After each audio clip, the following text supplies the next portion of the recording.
ladies ये mobile एकड़ो गुम थियो है कि मिलियो जे त असा सा गालाए राब्तो करे माताउनि खे गुज़ारिश है वेही रहो प्लीज शर्मा साहब खां पहिरीं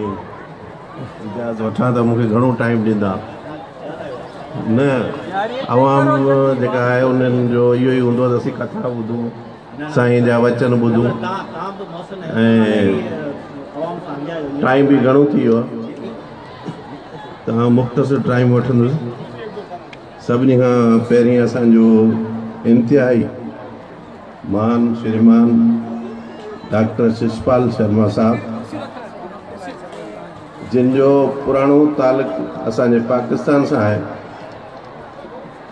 उन खां पोइ इंडिया हलिया विया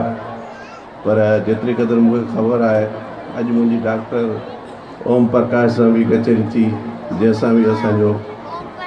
40 सालनि खां वधीक जो तालुक रहियो आहे त साईं पंहिंजे गीता जो प्रचार सॼी दुनिया में कयो ऐं आउं सम्झां थो इंसान जूं ख़्वाहिशूं हूंदियूं आहिनि त आउं वॾो घरु ठाहियां पैसा कमायां पंहिंजे औलाद खे सुठे उहिदनि ते पहुचायां या सुठो कारोबार कयां पर हिकिड़ो इंसान पंहिंजी सॼी ज़िंदगी इन ई भॻवान जे प्रचार ते ॾे त आउं सम्झां थो अहिड़ा महान हस्तियूं ऐं इहे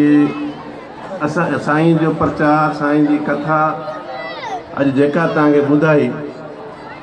ऐं मुंहिंजे ख़्याल में कलाक टाइम उनजो साईं हिन में सॼी महिरबानी करे ॿुधायूं पर मूंखे ईअं महसूसु थियो जहिड़ो 5 मिंट थिया त साईं जी कथा साईं जा जेके वचन हुआ उन जे